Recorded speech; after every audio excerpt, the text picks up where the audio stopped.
కన్నుల జారిన కన్నీళ్ళు తడిపెను దేవుని పాదాలు, ఇప్పటి నుండి నీ కళ్ళు చూచును దేవుని కార్యాలు.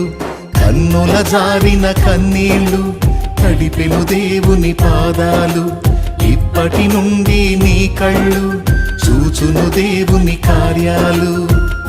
ఉందిలే దీవెనా ఎందుక వేదన, పొందిన యాతన దేవుడే మరచునా.